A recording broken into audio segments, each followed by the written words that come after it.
ആംഗേ trust വരികയായി. ആംഗേ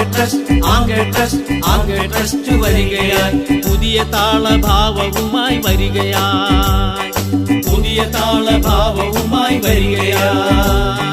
കഥ പറഞ്ഞു വരികയായി, പാട്ടുപാടി വരികയായി. കഥ പറഞ്ഞു വരികയായി, പാട്ടുപാടി വരികയായി. അവശരായി അവരുമായി ചൂഷിതരാം അവരുമായി. അവശരായി അവരുമായി ചൂഷിതരാം അവരുമായി. ചികിത്സാ സഹായം തേടി വരികയായി. ചികിത്സാ സഹായം തേടി വരികയായി. പാവപ്പെട്ട രോഗികൾക്കായി വരികയായി. പാവപ്പെട്ട രോഗികൾക്കായി വരികയായി. വരികയായി വരികയായി വരികയായി. അതെ, ആംഗേ ചാരിറ്റബിൾ ട്രസ്റ്റ്. ഇത് ജീവന്റെ, സമൃദ്ധിയുടെ, രക്ഷയുടെ, ഐശ്വര്യത്തിന്റെ അടയാളമാണ്, ചിഹ്നമാണ്. ആംഗേ ചാരിറ്റബിൾ ട്രസ്റ്റ് അഥവാ ആക്ട്. ബഹുമാനപ്പെട്ട മാതാപിതാക്കളെ, കൊച്ചനുജന്മാരെ, അനുജത്തിമാരെ, കൊച്ചുമക്കളെ, 2008 ഒക്ടോബർ മാസം 12-ാം തീയതി അൽഫോൻസാമ്മയെ വിശുദ്ധിയായി നാമകരണം ചെയ്യാൻ അനുഗ്രഹം വർഷിച്ച ജഗദീശ്വരനെയും അമ്മയുടെ ധന്യരായ മാതാപിതാക്കളെയും ഈ അവസരത്തിൽ നമ്മൾക്ക് സ്മരിക്കാം, നന്ദി പറയാം. പാവപ്പെട്ട രോഗികൾക്ക്, പ്രത്യേകിച്ച് ക്യാൻസർ രോഗികൾക്ക് ചികിത്സാ സഹായം എത്തിക്കുവാൻ ആംഗേ ചാരിറ്റബിൾ ട്രസ്റ്റിന്റെ ധനശേഖരണാർത്ഥം ശ്രീ ചാക്കോ പയ്യനാടൻ കുടമാളൂർ തന്റെ സ്വന്തം അക്ഷരക്കൂട്ടിൽ ചാലിച്ചവതരിപ്പിക്കുന്ന കഥ വിശുദ്ധ അൽഫോൻസ. അന്നക്കുട്ടിയാം അൽഫോൻസാമ്മയുടെ യാഗസകന വേദനയുടെ കഥ പറയാ. അന്നക്കുട്ടിയാ അൽഫോൻസാമ്മയുടെ ത്യാഗസഹന വേദനയുടെ കഥ പറയാ.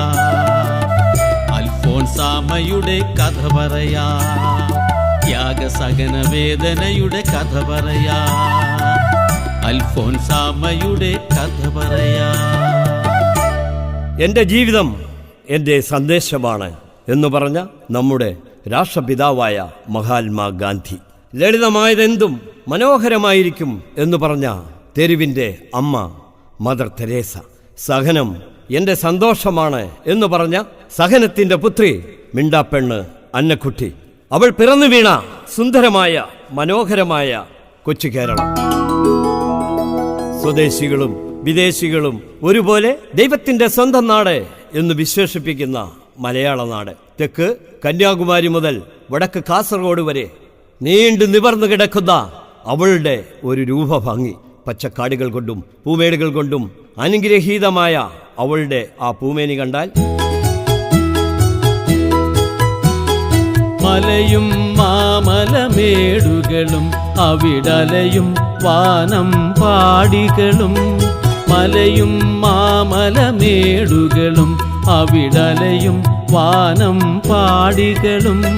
പുഴയും പുഴയുടെ പുളിനങ്ങളിലായി നളിനാങ്കികളും നളിനികളും. പുഴയും പുഴയുടെ പുളിനങ്ങളിലായി നളിനാങ്കികളും നളിനികളും. നളിനാങ്കികളും നളിനികളും. അങ്ങനെ ആ മലയാള നാടിന്റെ പൊന്നോമന പുത്രി മീനച്ചിലാർ. അവൾ അമ്മയേക്കാൾ സുന്ദരിയോ, രണ്ടാളുടെ ശരീരത്തിലൂടെ ഒഴുകുന്നത് ഒരേ രക്തമോ എന്ന് തോന്നുമാറ് മധ്യ കേരളത്തിൽ എവിടെ തിരിഞ്ഞു നോക്കിയാലും നമ്മൾക്ക് കാണാം മീനച്ചിലാർ. അങ്ങനെ ആ മധ്യ കേരളത്തിന്റെ അക്ഷര നഗരിയായ കോട്ടയം പട്ടണത്തിൽ നിന്നും ഉദ്ദേശം 5 കിലോമീറ്റർ വടക്കുമാറി ഒരു കൊച്ചു ഗ്രാമമുണ്ട്. മീനച്ചിലാറിന്റെ തീരം പുണരുന്ന ചാരുറ്റ ഭൂമിയാം കൊച്ചു ഗ്രാമം. മീനച്ചിലാറിന്റെ തീരം പുണരുന്ന ചാരുറ്റ ഭൂമിയാം കൊച്ചു ഗ്രാമം. ചാരുറ്റ ഭൂമിയാം കൊച്ചു ഗ്രാമം. ചാരുറ്റ ഭൂമിയാം കൊച്ചു ഗ്രാമം. അതെ, ആറും തോടും പുഴകളും കൊണ്ട് അലങ്കരിക്കപ്പെട്ട ആ ആർപ്പൂക്കര എന്ന ആ കൊച്ചു ഗ്രാമം. ഈ കൊച്ചു ഗ്രാമത്തെ സുപ്രഭാതത്തിൽ തൊട്ടുണർത്തുന്ന കുയിൽ നാദങ്ങൾ, അമ്പരചുംബികളായ വമ്പൻ മരച്ചെല്ലുകളിൽ തത്തിക്കളിക്കുന്ന പച്ചപ്പനന്തത്തെയും കൊച്ചരി പ്രാവുകൾ, മൂപ്പൻ മരങ്ങളുടെ കാഠിന്യം തൊട്ടറിയാൻ വെമ്പൽ കൊള്ളുന്ന ഡിസ്കോ അടിക്കുന്ന മരംകുത്തികൾ, കൊച്ചു കൊച്ചു നെൽപ്പാടങ്ങൾ, തെങ്ങിൻതോപ്പുകൾ, വാനമുട്ടി നിൽക്കുന്ന റബ്ബർ ചില്ലകൾ, ഇതെല്ലാം ആർപ്പൂക്കര എന്ന ആ കൊച്ചു ഗ്രാമത്തിൻ്റെ മനോഹാരിത കൂട്ടുന്നു. ഇവിടെ ഈ കഥ വിശുദ്ധ അൽഫോൻസ ആരംഭിക്കുന്നത് ആർപ്പൂക്കര എന്ന ആ കൊച്ചു ഗ്രാമത്തിൽ നിന്നാണ്. ആർപ്പൂക്കര എന്ന ആ കൊച്ചു ഗ്രാമത്തോട് തൊട്ടടുത്ത് കിടക്കുന്ന ഒരു പുണ്യഭൂമിയാണ് കുടമാളൂർ. ഈ കുടമാളൂർ പ്രദേശത്തെ ചുറ്റിപ്പറ്റി ഒരുപാട് ചരിത്രകഥകൾ ഇന്നും നിലനിന്നു പോരുന്നു. അതിൽ ഏറ്റവും പ്രധാനപ്പെട്ടവയാണ് 12 നാട്ടുരാജകുടുംബങ്ങളിൽ പേരും പെരുമയും പ്രതാപവുമുള്ള ചെമ്പകശ്ശേരി രാജകുടുംബം. തൊട്ടടുത്ത് കൈപ്പുഴ രാജകുടുംബം, അതുപോലെ തന്നെ പരിശുദ്ധ ദൈവമാതാവിൻ്റെ നാമത്തിൽ ചെമ്പകശ്ശേരി രാജാവ് പണികഴിപ്പിച്ച കുടമാളൂർ പള്ളി, ചരിത്രപ്രസിദ്ധമായ ഗ്രോട്ടോ, ചിത്രങ്ങളും കൊത്തുപണികളുമടക്കം പോർച്ചുഗീസ് രൂപരേഖയിൽ പണിതീർത്ത ആ ദേവാലയം കണ്ടാൽ ദേശത്തെ രക്ഷിക്കാനെന്ന പോലെ മുക്തിമാതാവിൻ്റെ പള്ളി നിൽപ്പൂ. ദേശത്തെ രക്ഷിക്കാനെന്ന പോലെ മുക്തിമാതാവിൻ്റെ പള്ളി നിൽപ്പൂ. നിഴലുകൾ നിർത്തി ശിരസുയർത്തി നിലകൊള്ളുകയാണ് പഴയ പള്ളി.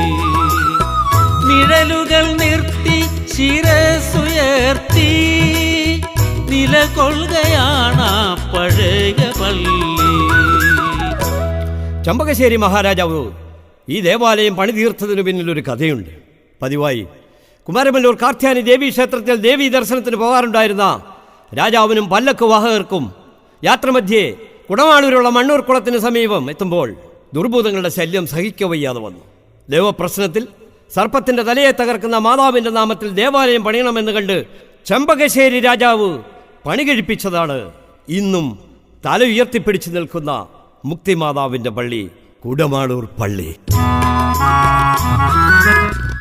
ദേശത്തെ രക്ഷിക്കാനെന്ന പോലെ മുക്തിമാതാവിൻ്റെ പള്ളി നിൽപ്പൂ. ദേശത്തെ രക്ഷിക്കാനെന്ന പോലെ മുക്തിമാതാവിൻ്റെ പള്ളി നിൽപ്പൂ. നിഴലുകൾ നിർത്തി ശിരസുയർത്തി നിലകൊള്ളുകയാണ് പഴയ പള്ളി. നിഴലുകൾ നിർത്തി ശിരസുയർത്തി നിലകൊള്ളുകയാണ് പഴയ പള്ളി. അങ്ങനെ വേനലും മഞ്ഞും മഴയുമായി വർഷങ്ങൾ പലത് കടന്നുപോയി. മാർത്താണ്ഡവർമ്മ മഹാരാജാവ് അമ്പലപ്പുഴ കൊട്ടാരവും കായംകുളവും ആക്രമിച്ചുകൊണ്ടേയിരുന്നു.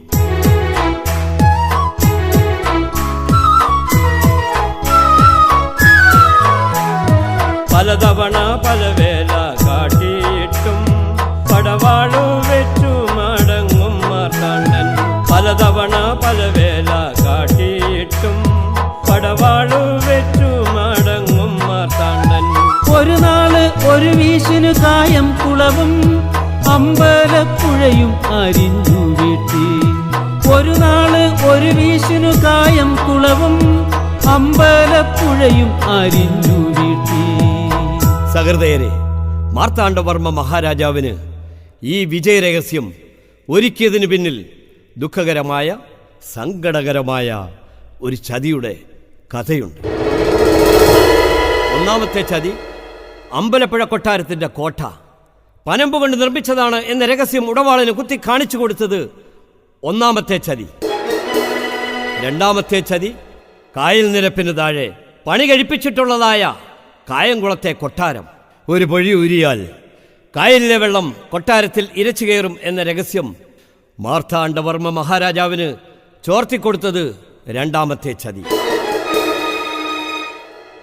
ഈ രണ്ട് ചതികൾക്കും പ്രത്യോപകാരമായി മാർത്താണ്ഡവർമ്മ മഹാരാജാവ് ചെമ്പകശ്ശേരിയുടെ മന്ത്രി ഭട്ടതിരിപ്പാടിന് കാഴ്ചവെച്ചത് രാജാവിൻ്റെ പദവിയായിരുന്നു. വളരെ എളുപ്പത്തിൽ മാർത്താണ്ഡവർമ്മ മഹാരാജാവ് അമ്പലപ്പുഴയും കായംകുളവും ആക്രമിച്ച് കീഴടക്കിയപ്പോൾ മനംനൊന്ത ചെമ്പകശ്ശേരിയുടെ അമ്മ ഭട്ടതിരിയെ കുടുംബത്തെയും ശപിച്ചു. നീയും നിന്റെ കുടുംബവും അന്യം നിന്നു പോകും, നിനക്ക് സന്താന ഭാഗ്യം ഉണ്ടാകില്ല. നെറികേടുകാട്ടുന്ന മാർത്യ കാണാം ഒരു നാളു നിന്റെ വീഴ്ച. ഒരുപാട് സമ്പത്ത് തേടും നിനക്ക്, ഒരു നാള് കോട്ടം വരുമെന്നു തീർച്ച. കൊല്ലവർഷം 933 മിഥുനമാസത്തിൽ മാർത്താണ്ഡൻ തീയിൽപ്പെട്ടു. തലമുറകൾ, വർഷങ്ങൾ പലത് കഴിഞ്ഞുപോയി. ഭട്ടതിരി കുടുംബത്ത് സന്താനഭാഗ്യമുണ്ടായില്ല. ഭട്ടതിരിയുടെ അമ്മ മുട്ടിപ്പായി പരിശുദ്ധ ദേവമാതാവിൻ്റെ നാമത്തിൽ ചെമ്പകശ്ശേരി രാജാവ് പണികഴിപ്പിച്ച കുഡമാളൂർ പള്ളിയിൽ പോയി പ്രാർത്ഥിക്കുവാൻ തുടങ്ങി. പ്രാർത്ഥനയുടെ ഒടുവിൽ ഫലം കണ്ടു. സന്താന ഭാഗ്യം കൈവന്നിടും നീ പള്ളിയിൽ കറി നേർച്ച കഴിച്ചിടണം. സന്താന ഭാഗ്യം കൈവന്നിടും നീ പള്ളിയിൽ കറി നേർച്ച കഴിച്ചിടണം. അങ്ങനെ മാതാവിൻ്റെ ദർശനപ്രകാരം ഭട്ടതിരിയുടെ അമ്മ പരിശുദ്ധ ദേവമാതാവിൻ്റെ നാമത്തിൽ ചെമ്പകശ്ശേരി പണി കഴിപ്പിച്ച കുഡമാളൂർ പള്ളിയിൽ കറിനേർച്ച കഴിച്ച് ഭട്ടതിരി കുടുംബത്ത് ഒരു ആൺതരിയുണ്ടായി. ഇന്നും ഈ കറിനേർച്ച, ഈ ദർശന തിരുനാള് കുഡമാളൂർ പള്ളിയിൽ തുടർന്നു പോരുന്നു. ഈ അനുഗ്രഹം, ഈ സന്താനഭാഗ്യം മാതാവ് ഇന്നും പലർക്കും കാട്ടിക്കൊണ്ടിരിക്കുന്നു. അങ്ങനെ പരിശുദ്ധ ദേവമാതാവിൻ്റെ ദേവാലയത്തിനും ചെമ്പകശ്ശേരിക്കും ഇടയിലൂടെ തൊട്ടില്ല എന്ന മട്ടിൽ തൊട്ടുരുമി ഒഴുകുന്ന മീനച്ചിലാർ, തൊട്ടടുത്ത് ആ മീനച്ചിലാറിൻ്റെ കൈവഴിയാറ്. ആ കൈവഴി ആറിൻ്റെ തീരത്ത് നിന്ന് നോക്കിയാൽ നമ്മൾക്ക് കാണാം മുട്ടത്തുപാടം കുടുംബത്തിൽ നിന്നും, മുട്ടത്തുപാടം തറവാട്ട് കുടുംബത്തിൽ നിന്നും പഴൂപ്പറമ്പിലേക്ക് മാറി താമസിച്ച ജോസഫ് മേരി ദമ്പതികളുടെ ഓലമേഞ്ഞ ഒരു കൊച്ചു വീട്. ഒരു കൊച്ചു പക്ഷീതൻ കൂടുപോലെ ഇടം വലം തിരിയാനൊരിടവുമില്ല. ഒരു കൊച്ചു പക്ഷീതൻ കൂടുപോലെ ഇടം വലം തിരിയാനൊരിടവുമില്ല. ആ വീട്ടിൽ കോടികളില്ല, മനക്കോട്ടയില്ല, സ്ഥാനമാനങ്ങളൊന്നുമില്ല, നിത്യവൃത്തിക്കായി മാർഗമില്ല, കാശില്ല. കോടികളില്ല, മനക്കോട്ടയില്ല, സ്ഥാനമാനങ്ങൾ അതൊന്നുമില്ല, നിത്യവൃത്തിക്കായി മാർഗമില്ല, നിത്യവൃത്തിക്കായി മാർഗമില്ല. അങ്ങനെ ആ തിരുക്കുടുംബ ദേവാലയത്തിൽ ജനിച്ച ജോസഫ് മേരി ദമ്പതികളുടെ 4 മക്കളിൽ 4ാമത്തെ കുഞ്ഞിനെ അമ്മ മേരി ഗർഭം ധരിച്ച് 7 മാസം തികഞ്ഞ ഒരു സന്ധ്യനേരം 7 അടി നീളമുള്ള ഒരു ചേരപ്പാമ്പ് മേരിയുടെ കാലിൽ ചുറ്റിക്കയറിയപ്പോൾ പേടിച്ചു ഭയന്നുപോയ മേരി കാല് വലിച്ചു കുടഞ്ഞ് ഓരമേഞ്ഞ തൻ്റെ ആ കൊച്ചു കുടിലേക്ക് ഓടിക്കയറി. ശരീരം തളരുന്ന പോലെ, കണ്ണുകളിൽ ഇരുട്ട് കയറുന്ന പോലെ അധികം താമസിക്കാതെ പനി ബാധിച്ച മേരി 8ാം മാസത്തിൽ 1910 ആഗസ്റ്റ് മാസം 19-ാം തീയതി ധന്യയായ അമ്മ മേരി ലോകത്തിന്റെ പുണ്യപുത്രിക്ക് ജന്മം നൽകി. മുട്ടത്തുപാടത്തൊരു മുത്ത്, ആരും കൊതിക്കുന്ന മുത്ത്, നല്ല മാതാപിതാക്കൾക്കു ദൈവം ദാനം കൊടുത്തൊരു മുത്ത്, നല്ല മാതാപിതാക്കൾക്കു ദൈവം ദാനം കൊടുത്തൊരു മുത്ത്, മുട്ടത്തുപാടത്തൊരു മുത്ത്, ആരും കൊതിക്കുന്ന മുത്ത്. മുക്തിമാതാവിൻ്റെ കുടമാളൂർ പള്ളി ഇടവകയിൽ മുട്ടത്തുപാടത്ത് ഒരു പെൺകുഞ്ഞ് പിറന്നു. 9-ാം ദിവസം അവളുടെ മാമുദീസ. പരിശുദ്ധ ദേവമാതാവിന്റെ നാമത്തിൽ ചെമ്പകശ്ശേരി രാജാവ് പണികഴിപ്പിച്ച കുടമാളൂർ പള്ളിയിൽ അന്നത്തെ വികാരിയായിരുന്ന ബഹുമാനപ്പെട്ട ഫാദർ ഔസേപ്പ് ചക്കാല കുഞ്ഞിനെ മാമൂസ മുക്കി അവൾക്ക് പേരിട്ടു അന്ന. അതെ, അവൾക്ക് മാമൂസ പേരിട്ടു അന്ന.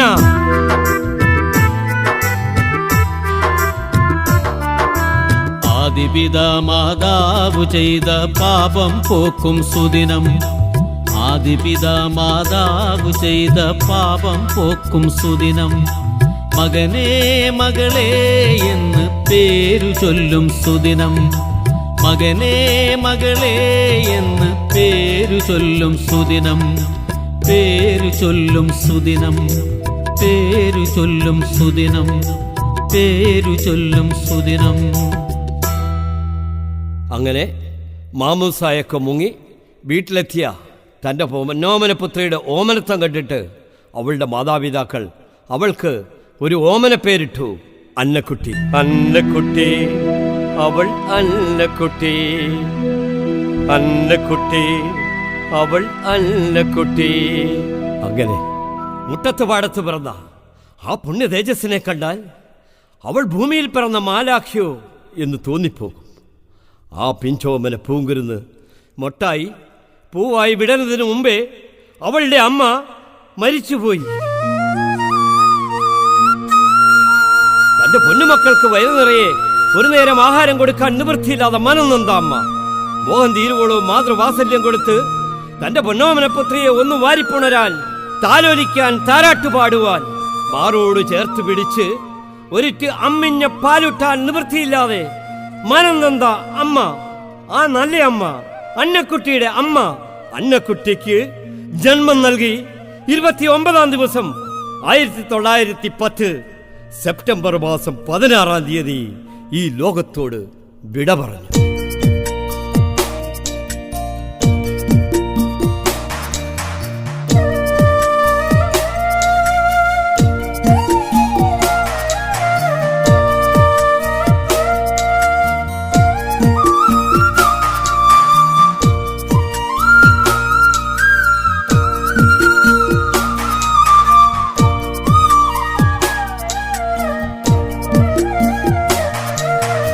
ഒരു നേരമെങ്കിലും ഒരു വാച്ചോറൂട്ടാൻ ഒരിറ്റു അമ്മിഞ്ഞ പാലൂട്ടാൻ കഴിയാതെ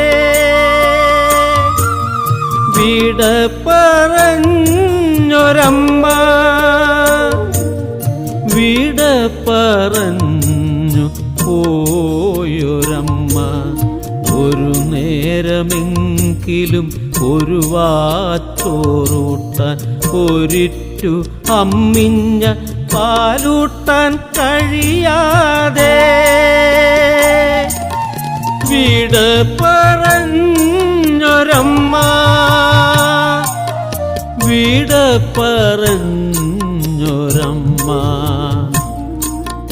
വിട പറഞ്ഞു പോയൊരമ്മ, വിട പറഞ്ഞു പോയൊരമ്മ.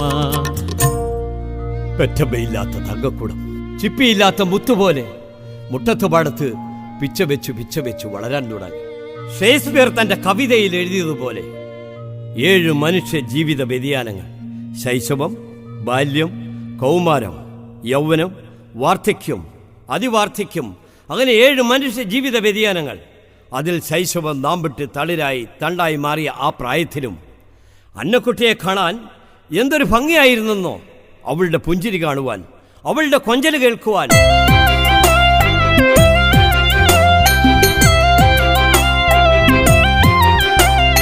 വൃദ്ധരും ജീവിതം എന്തെന്നറിയാത്ത ശുദ്ധരാം ബാലരും നോക്കി നിൽക്കും. വൃദ്ധരും ജീവിതം എന്തെന്നറിയാത്ത ശുദ്ധരാം ബാലരും നോക്കി നിൽക്കും. പുഞ്ചിരി കാണുവാൻ, കൊഞ്ചലു കേൾക്കുവാൻ, അഞ്ചിതം ആരൂപ ഭംഗി കാണാൻ. പുഞ്ചിരി കാണുവാൻ, കൊഞ്ചലു കേൾക്കുവാൻ, അഞ്ചിതം ആരൂപ ഭംഗി കാണാൻ. അങ്ങനെ അവളുടെ ആ രൂപഭംഗി കണ്ടാൽ ത്യാഗസഹന വേദിയാകുന്ന പാറക്കെട്ടിൽ നിന്നും ഉത്ഭവിച്ച വറ്റാത്ത ഉറവ പോലെ തോന്നും.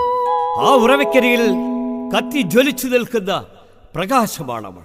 ആ പ്രകാശത്തിൽ നിന്നും എത്ര മെഴുകുതിരികൾ കത്തിച്ചാലും അന്നക്കുട്ടിയാകുന്ന പ്രകാശത്തിന് യാതൊരു കുറവുമില്ല.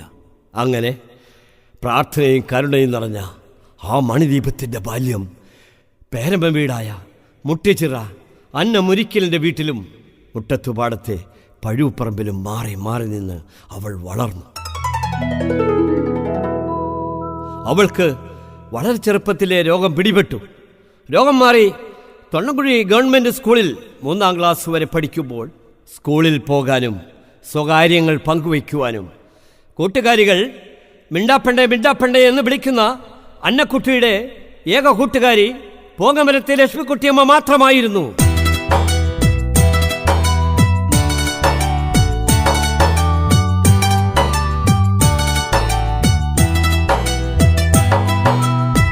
താങ്ങും തണലുമായി ലക്ഷ്മിക്കുട്ടി കൂടെ പിറന്നപ്പോൾ കൂട്ടുകാരി.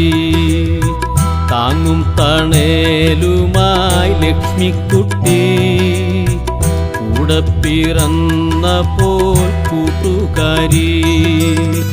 താങ്ങും തണലുമായി ലക്ഷ്മിക്കുട്ടി കൂടെ പിറന്നപ്പോൾ കൂട്ടുകാരി.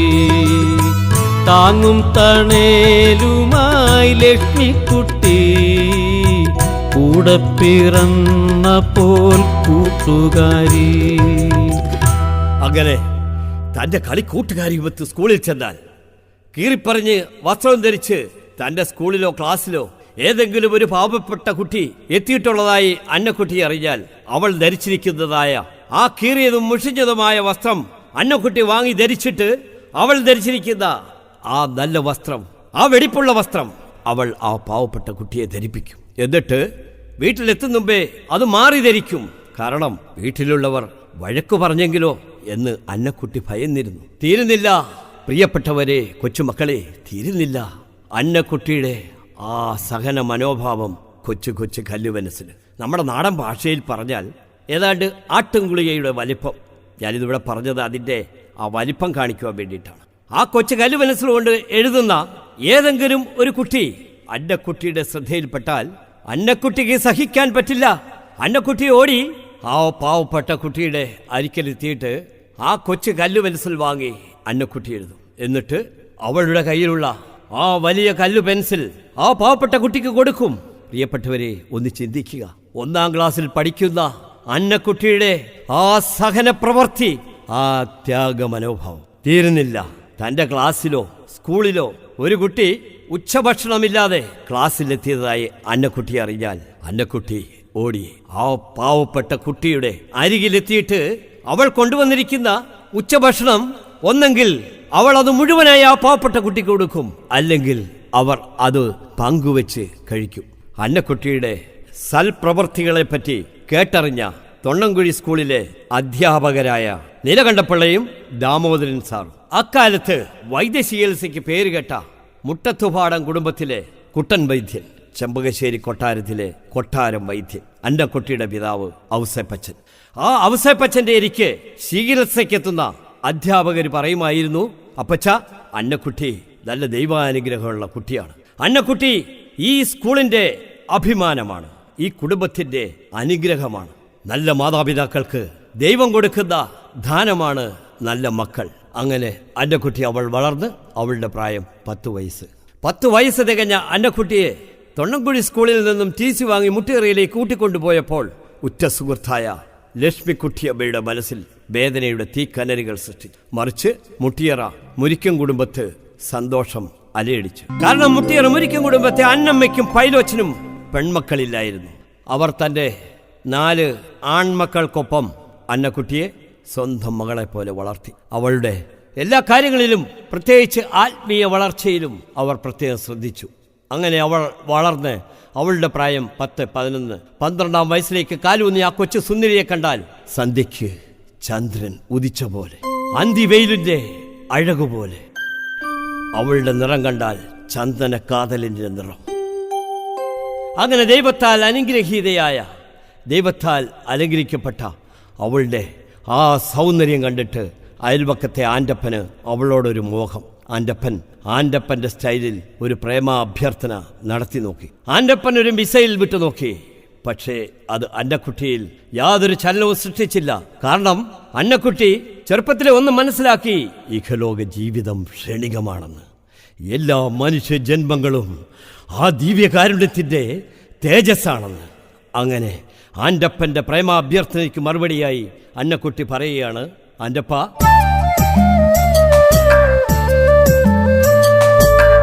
ഈ ലോക ജീവിതം ക്ഷണികമല്ലോ, ദിവ്യകാരുണ്യത്തിൻ തേജസ്സല്ലോ.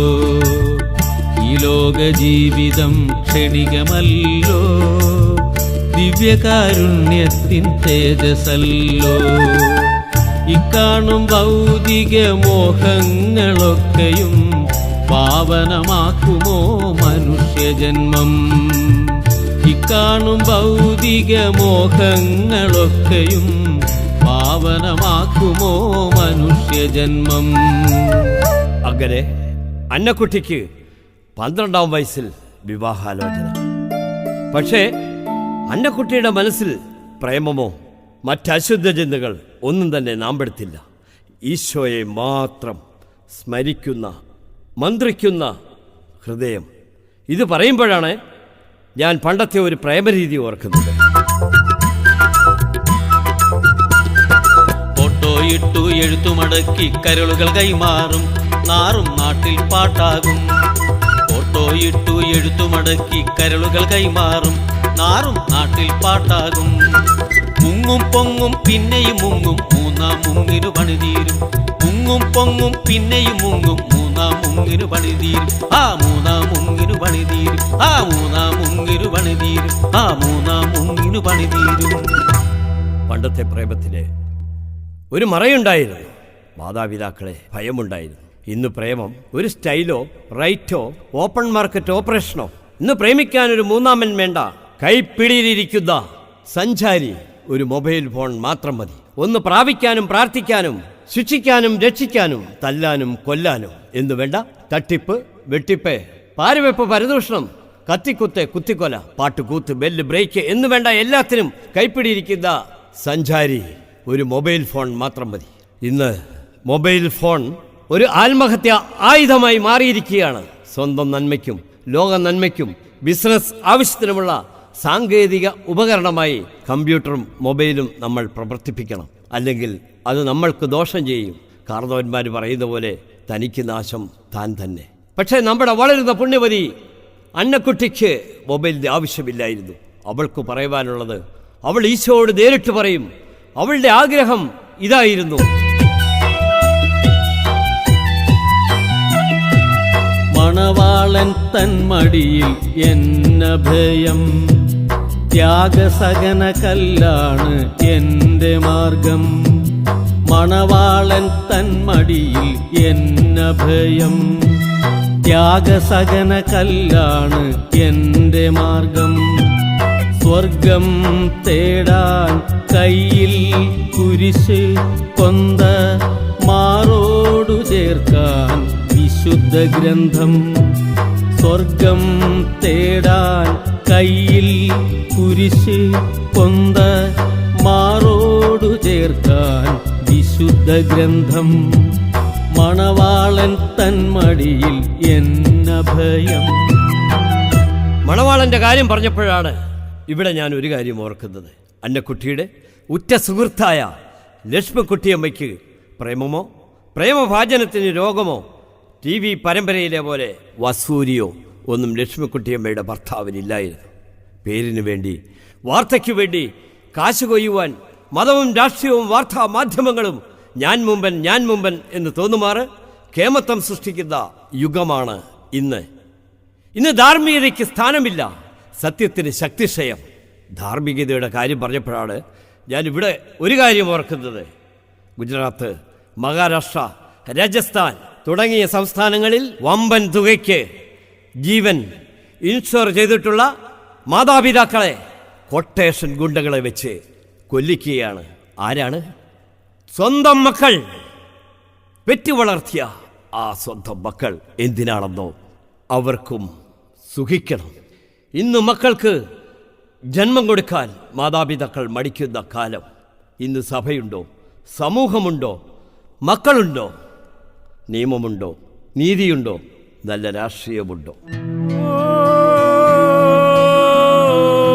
മനുഷ്യ ജന്മമേ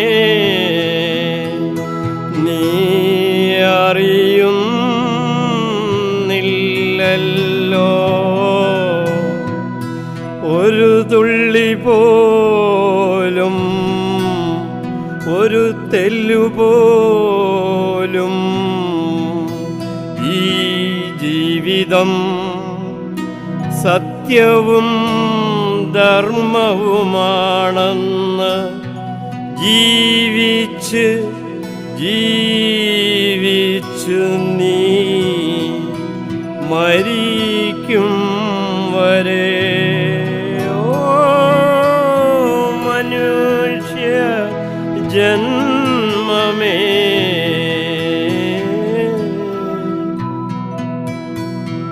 അങ്ങനെ 24-ാമത്തെ വയസ്സിൽ മരിച്ചുപോയ ഫ്രാൻസിലെ ലിസുവിൽ പിറന്ന വിശുദ്ധ കൊച്ചു ത്രേസ്യ പുണ്യവതിയെപ്പോലെ സന്യസ്ത ജീവിതം അടിവരയിട്ടുറപ്പിച്ച അന്നക്കുട്ടിക്ക് വളർത്തമ്മയായ പേരമ്മ വിവാഹ നിശ്ചയം നടത്തി. വിവാഹത്തിൽ നിന്ന് രക്ഷപ്പെടാൻ അന്നക്കുട്ടി ഒരു അഗ്നിപരീക്ഷണം തന്നെ നടത്തി നോക്കി.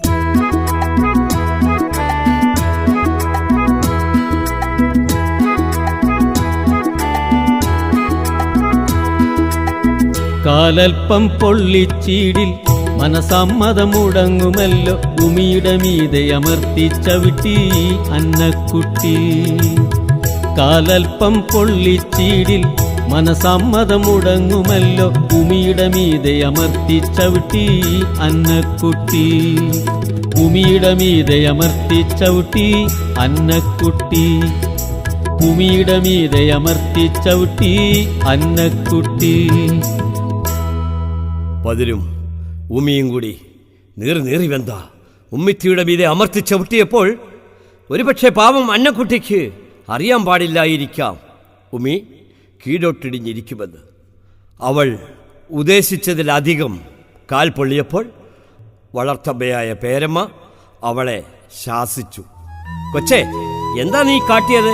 മറ്റുള്ളവരറിഞ്ഞാൽ നാണക്കേടല്ലേ? നിന്റെ വിവാഹ നിശ്ചയം നടത്തിയതല്ലേ? നീ ഇങ്ങനെയൊക്കെ ചെയ്യാമോ?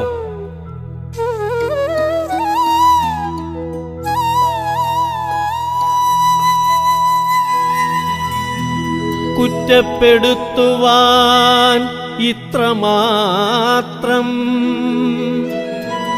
ഇത്രമേൽ പാപം ഞാൻ എന്തു ചെയ്തു? പേരമ്മേ, ഇത്രമേൽ പാപം ഞാൻ എന്തു ചെയ്തു? അന്നക്കുട്ടിയുടെ കാല് അവൾ ഉദ്ദേശിച്ചതിലധികം പൊള്ളി. പേരമ്മ ചികിത്സയും തുടങ്ങി. കുറച്ച് നാളുകൾ പേരമ്മ ചികിത്സിച്ചിട്ടും അന്നക്കുട്ടിയുടെ കാലിന് വ്യത്യാസമൊന്നും ഉണ്ടായില്ല. അങ്ങനെ പേരമ്മയുടെ ചികിത്സ ഫലിക്കാതെ വന്നപ്പോൾ വാഴയില വെട്ടി വള്ളത്തിലിട്ട് അന്നക്കുട്ടിയെ അതിൽ കിടത്തി പിതാവ് ഔസേപ്പച്ചൻ അന്നക്കുട്ടിയെ മുട്ടിയറയിൽ നിന്ന് കുടമാളൂർക്ക് കൂട്ടിക്കൊണ്ടുപോകുന്നു. 90 ദിവസത്തെ ചികിത്സയ്ക്ക് ശേഷം വ്രണം കരിഞ്ഞ് ഭേദമായപ്പോൾ അന്നക്കുട്ടിയെ വീണ്ടും മുട്ടിയറയ്ക്ക് കൂട്ടിക്കൊണ്ടുപോയി. വളർത്തമ്മയായ പേരമ്മ വീണ്ടും വിവാഹാലോചന തുടങ്ങി. തൻ്റെ അഗ്നി പരീക്ഷണങ്ങൾ ഫലിച്ചില്ല എന്ന് കണ്ട് അന്നക്കുട്ടി പറയുകയാണ്, പേരമ്മേ, പേരമ്മേ, എൻ്റെ പൊന്നു പേരമ്മേ, എനിക്ക് കല്യാണം വേണ്ട, എനിക്ക് വടത്തിൽ പോയാൽ മതി.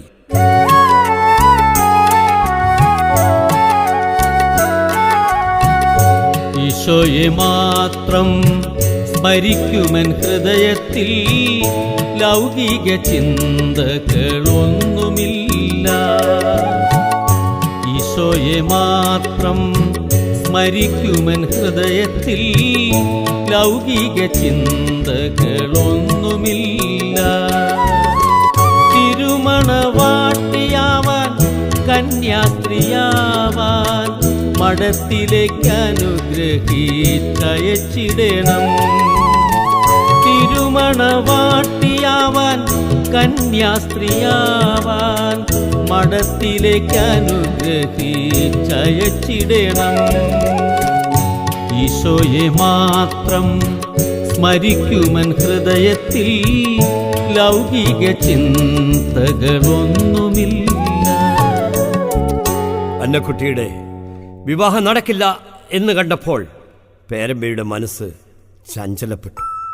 സ്നേഹമതിയായ പേരമ്മ, തൻ്റെ ജീവനതുല്യം സ്നേഹിക്കുന്ന പേരമ്മ പറയുകയാണ്, അന്നക്കുട്ടി മോളെ, കൊച്ചേ, നിനക്ക് ഞാൻ സുന്ദരനും സിംഹനുമായ ഒരു ചെറുപ്പക്കാരനെ കണ്ടുവച്ചിട്ടുണ്ട്.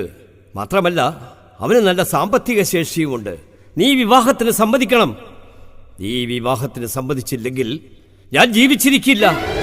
അന്നക്കുട്ടി, ഞാൻ ഒരു നിമിഷം പോലും ജീവിച്ചിരിക്കില്ല. പേരമ്മയുടെ അറുത്തുമുറിച്ച ആ വാക്ക് കേട്ട് അന്നക്കുട്ടി അവൾ പൊട്ടിക്കരഞ്ഞുപോയി. അവൾ മുട്ടുകുത്തി കൈകൾ കൂപ്പി പരിശുദ്ധ ദേവമാതാവിന്റെ രൂപത്തിനു മുമ്പിൽ പ്രാർത്ഥിച്ചു. അമ്മേ, മാതാവേ, കാരുണ്യദായികേ, സ്ത്രീജനങ്ങളുടെ മധ്യസ്ഥേ, എന്നെ മഠത്തിൽ വിടുവാനായി പേരമ്മയ്ക്ക് മനസ്സുണ്ടാകണമേ എന്നവൾ നെഞ്ചിരുകി പ്രാർത്ഥിച്ചു. അവളുടെ പ്രാർത്ഥന മാതാവ് കേട്ടു. സങ്കടങ്ങൾക്ക് ഈശോ അറുതി വരുത്തി.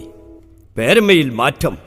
പേരപ്പൻ പേരമ്മയോട് പറയുകയാണ്, എടി, ഇനി എൻ്റെ കുട്ടിയെ നീ വിവാഹത്തിന് നിർബന്ധിക്കണ്ട.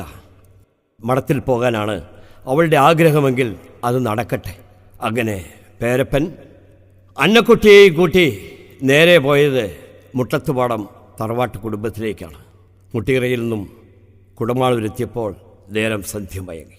അവിടെ ചെന്നപ്പോൾ അവർ കണ്ട കാഴ്ച പേരപ്പനെ അതിശയപ്പെടുത്തി. മുട്ടിന്മേൽ നിന്ന് പ്രാർത്ഥിക്കുന്ന അന്നക്കുട്ടിയുടെ പിതാവ് ഔസേപ്പച്ചൻ, എല്ലാ ആദ്യ വെള്ളിയാഴ്ചയും നോയമ്പെടുക്കുന്ന ഔസേപ്പച്ചൻ, എല്ലാ ദിവസവും കുടമാളൂർ പള്ളിയിൽ പോയി വിശുദ്ധ കുർബാന മുട്ടിന്മേൽ നിന്ന് കാണുന്ന അന്നക്കുട്ടിയുടെ പിതാവ് ഔസേപ്പച്ചൻ. അങ്ങനെ അന്നക്കുട്ടിയുടെ പിതാവും പേരപ്പനും അന്നക്കുട്ടിയും കൂടി നേരെ പോയത് ഭരണങ്ങാനം ക്ലാരമഠത്തിലേക്കാണ്.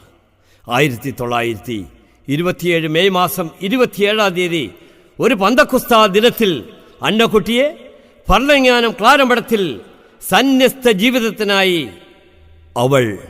അവളെ സ്വയം ഈശോയ്ക്ക് കാഴ്ചവെച്ചു.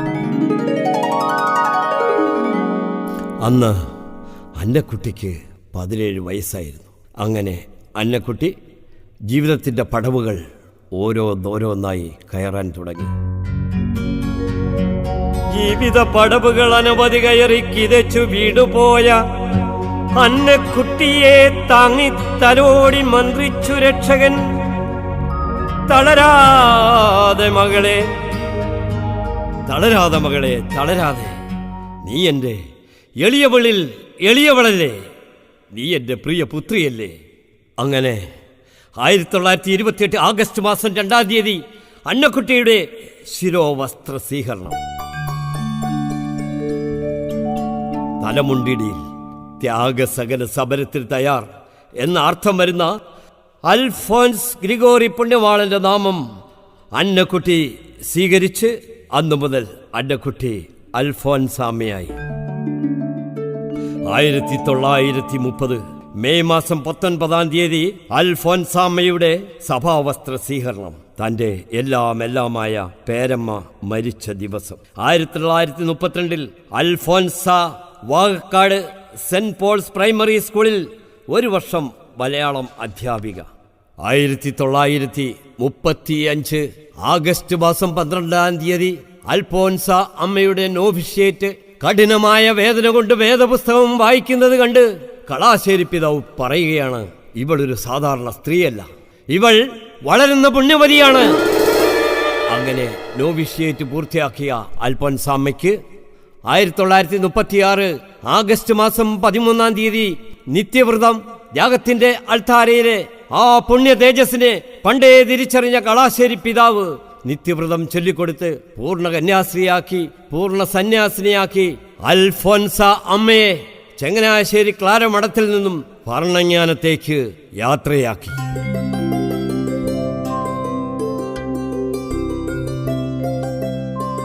പിന്നീട് അങ്ങോട്ട് അൽഫോൻസാമ്മയ്ക്ക് തികച്ചും വേദനയുടെ കാലമായിരുന്നു.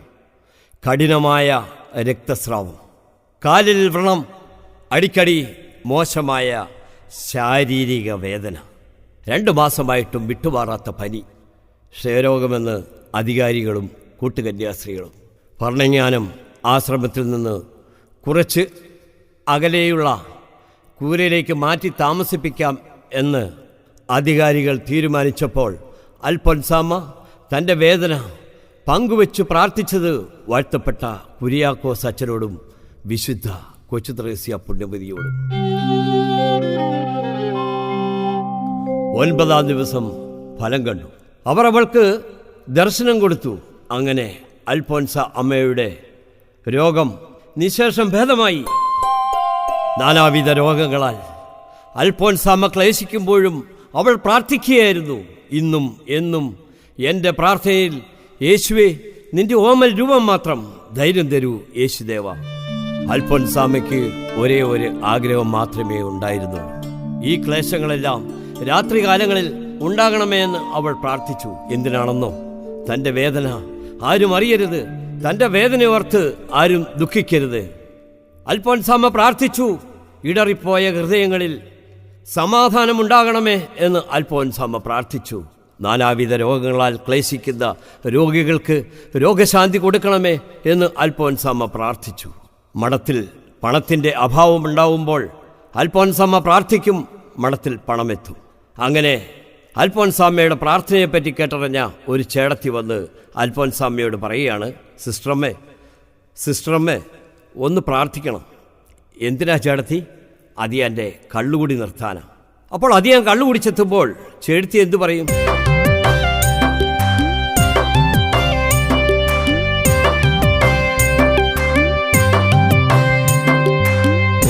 കുടിച്ചു വാറായി 4 കാലിലെത്തിടുമ്പോൾ അടിമുടി വിറഞ്ഞു കയറി അടിപിടിയുമായി ഞാനുമെത്തും. കുടിച്ചു വാറായി 4 കാലിലെത്തിടുമ്പോൾ അടിമുടി വിറഞ്ഞു കയറി അടിപിടിയുമായി ഞാനുമെത്തും. സിസ്റ്ററമ്മേ ഞാനുമെത്തും. ഇരുമ്പലൊക്കെ വിഴുങ്ങിയിട്ട് ചുക്ക് കഷായം കുടിച്ചാൽ എന്താ ചേർത്തി പ്രയോജനം? ക്ഷമിച്ചിട്ട് പ്രാർത്ഥിക്കുമെങ്കിൽ നാഥൻ പ്രാർത്ഥന കേൾക്കും. ചെടുത്തിക്ക് ക്ഷമിക്കാൻ ബുദ്ധിമുട്ടാണെങ്കിൽ ചെടുത്തിക്ക് വേണ്ടി ഞാൻ ഈശോയോട് മാപ്പ് പറയാം, ഈശോയോട് പ്രാർത്ഥിക്കാം.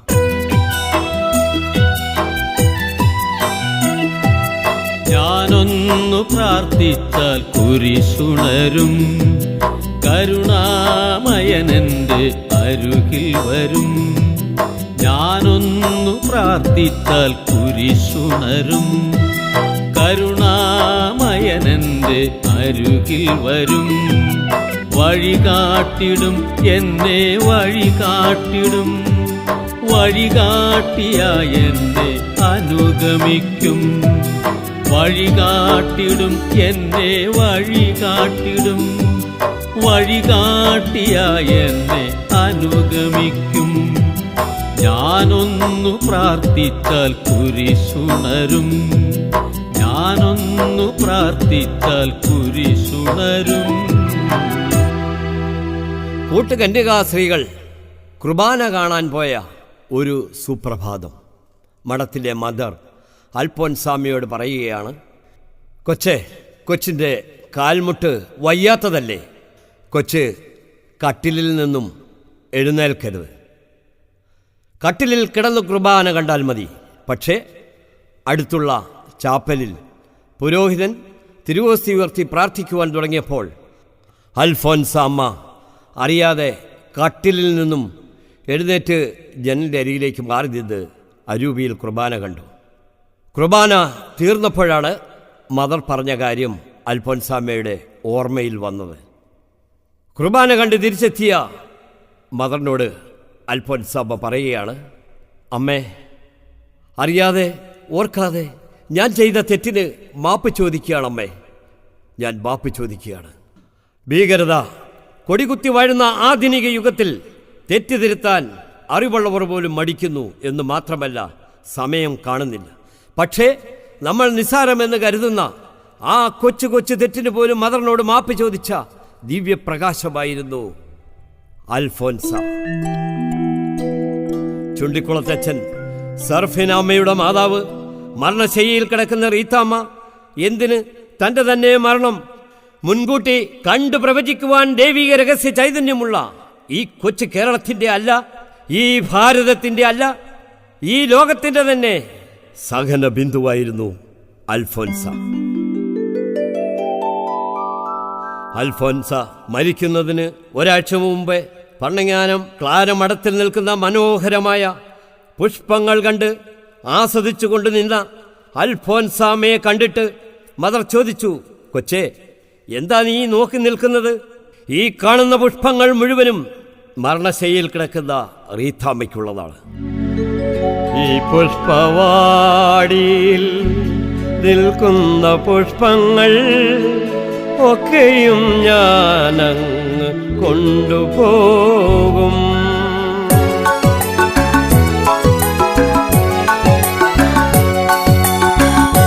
ഈ പുഷ്പവാടിയിൽ നിൽക്കുന്ന പുഷ്പങ്ങൾ ഒക്കെയും ഞാനങ്ങ് കൊണ്ടുപോകും.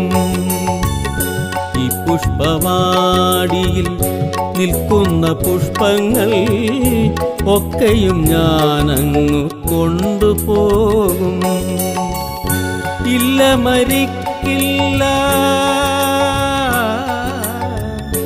ഇല്ല, മരിക്കില്ല ഇപ്പോഴെറീത്താമ്മ, ആദ്യം എനിക്കാണതീനു ഭാഗ്യം. ഇല്ല, മരിക്കില്ല ഇപ്പോഴെറീത്താമ്മ, ആദ്യം എനിക്കാണതീനു ഭാഗ്യം. ഈ പുഷ്പവാടിയിൽ നിൽക്കുന്ന പുഷ്പങ്ങൾ ഒക്കെയും ഞാനങ്ങ് കൊണ്ടുപോകും. അൽഫോൻസാമ്മ പ്രവചിച്ചതുപോലെ സന്യാസിനി സമൂഹമാകുന്ന പൂന്തോട്ടത്തിലെ ഏറ്റവും മനോഹരമായ സഹനപുഷ്പം 36-ാമത്തെ വയസ്സിൽ 1946 ജൂലൈ മാസം 28-ാം തീയതി ഒരു ഞായറാഴ്ച 12:30 മണി സമയം, കർക്കിടമാസത്തിലെ കറുത്തവാവിൽ പൂർണ്ണ സൂര്യൻ ഉദിച്ചു നിൽക്കുന്ന സമയം, കുടമാളൂരിൻ്റെ പുണ്യപുത്രി എൻ്റെ മാതാവേ, എൻ്റെ അമ്മേ എന്ന് ഉച്ചത്തിൽ നിലവിളിച്ചപ്പോൾ സ്വർഗത്തിൽ നിന്നും ഈശോ, മറിയം, യൗസേപ്പ് മൂവരും ഇറങ്ങി വന്ന് അവിടുത്തെ മഹത്വത്തിലേക്ക്, സർവ്വധന്മ സ്വരൂപിയായിരിക്കുന്ന അവിടുത്തെ പക്കലേക്ക് അൽഫോൻസാമ്മയെ കൂട്ടിക്കൊണ്ടുപോയി. അങ്ങനെ ആ കരുണയുടെ പൂവാടിയിൽ സുഗന്ധം വിടർത്തി നിന്ന ആ പനിനീർ പുഷ്പം കൊഴിഞ്ഞു വീണു. അൽഫോൻസാമ്മ മരിച്ചു. കന്യക മഠമാണോ, അതിനുള്ളിലെത്രയോ കണ്ണുനീരിൻ്റെ കഥകൾ പൊലിഞ്ഞു കാണും. കന്യകാമഠമാണോ, അതിനുള്ളിലെത്രയോ കണ്ണുനീരിൻ്റെ കഥകൾ പൊലിഞ്ഞു കാണും. സകന ജീവിതം സന്ദേശമാക്കിയ അവളുടെ ജീവാത്മാവും പൊലിഞ്ഞു കാണും. അൽഫോൻസാമ്മയുടെ സംസ്കാര ചടങ്ങിന് ശവമഞ്ചമെടുത്തത് കന്യാസ്ത്രീകൾ. കൊട്ടില്ല, പാട്ടില്ല, മേളങ്ങളില്ല, പേരിന് മാത്രം കുരിശും കുടയും. മിത്രങ്ങളായി 5 പേർ, കുശിനിക്കാർ, കുട്ടികൾ, കുറച്ച് അമ്മമാരും. വാഹന സൗകര്യക്കുറവുണ്ടോ എന്തോ 50-ൽ താഴെ ജനങ്ങൾ മാത്രമേ അൽഫോൻസാമ്മയുടെ ശവ സംസ്കാര ചടങ്ങിൽ പങ്കെടുത്തുള്ളൂ.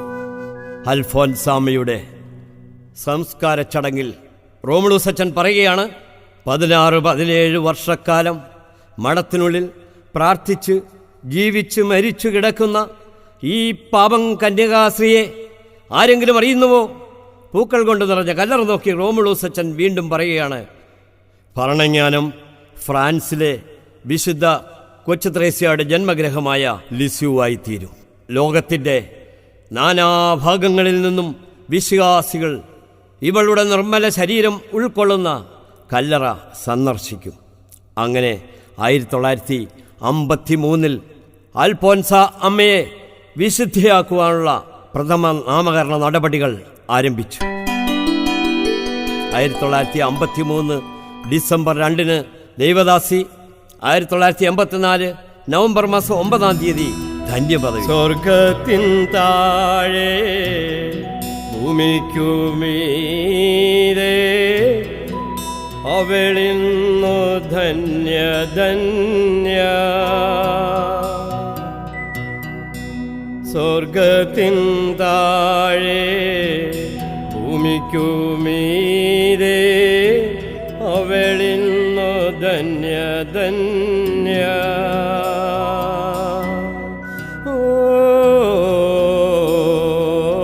അവളിന്നു ധന്യ ധന്യ. സ്വർഗത്തിൻ താഴെ ഭൂമിക്കുമീരെ അവളിന്നു ധന്യ ധന്യ.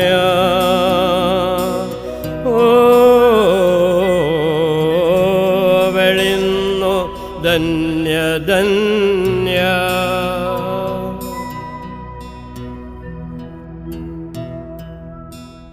1986 ഫെബ്രുവരി മാസം 8 കോട്ടയത്തെ നെഹ്റു സ്റ്റേഡിയം ഇതാ വിശ്വാസികളെ കൊണ്ട് തിങ്ങി നിറഞ്ഞു. നാമകരണ നടപടികൾക്കായി പ്രത്യേകം സജ്ജമാക്കിയ വേദിയിലേക്ക് ഇതാ പരിശുദ്ധ പിതാവ് ജോൺ പോൾ രണ്ടാമൻ മാർപ്പാപ്പ കടന്നുവരുന്നു. പരിശുദ്ധ പിതാവ് നാമകരണ നടപടികൾ ആരംഭിച്ചു. വിശ്വാസികൾ മാത്രമല്ല, വായുവും വെള്ളവും തീയും ആകാശവും എല്ലാം ഒരു നിമിഷം നിശ്ചലമായി നോക്കി നിൽക്കെ ആ ധന്യമുഹൂർത്തത്തിൽ പരിശുദ്ധ പിതാവ് ജോൺ പോൾ രണ്ടാമൻ മാർപ്പാപ്പ അതാ സഹനത്തിന്റെ പുത്രിയെ അൽഫോൻസാമയെ വാഴ്ത്തപ്പെട്ടവളായി പ്രഖ്യാപിച്ചു.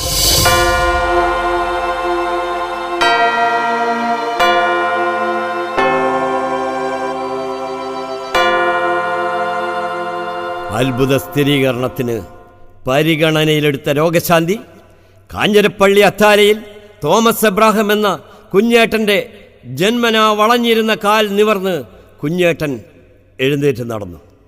വിശുദ്ധ പദവി പ്രഖ്യാപനത്തിന് നിമിത്തമായ അത്ഭുതം നടന്നത് മണ്ണാറപ്പള്ളി ഇടവക ഒഴുതൊട്ടിയിൽ ഷാജി ലിസി ദമ്പതികളുടെ ഓമനപുത്രൻ ജനിലിന്റെ ജന്മന ബലമില്ലാതെ തളർന്നു കിടന്ന കാൽ ബലം പ്രാപിച്ച് ജനിൽ എഴുന്നേറ്റ് നടന്നു. അങ്ങനെ 2008 ഒക്ടോബർ മാസം 12 വത്തിക്കാനിലെ സെന്റ് പീറ്റേഴ്സ് സ്ക്വയറും 8 കെട്ടും ബസലിക്കായും എല്ലാം ഉദ്ദേശം 3 കിലോമീറ്റർ ചുറ്റളവിൽ വിശ്വാസികളെ കൊണ്ട് തിങ്ങി നിറഞ്ഞു.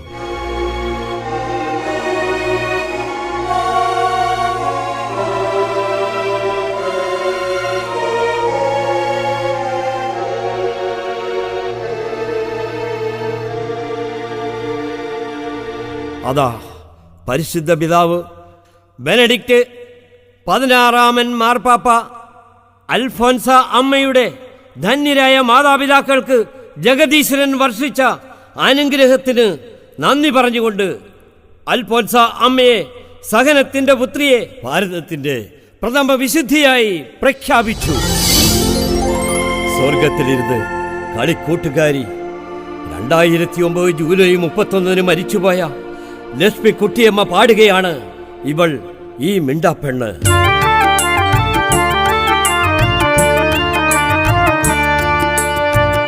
സ്വർഗത്തിലെ സൂര്യകാന്തി പൂവോ ഇവൾ, ഭൂമിയിലെ റോസാപ്പൂവോ. സ്വർഗത്തിലെ സൂര്യകാന്തി പൂവോ ഇവൾ, ഭൂമിയിലെ റോസാപ്പൂവോ. ഭരണങ്ങാനം പുണ്യമാക്കിയ കുടമാളൂരിൻ മുല്ലപ്പൂവോ.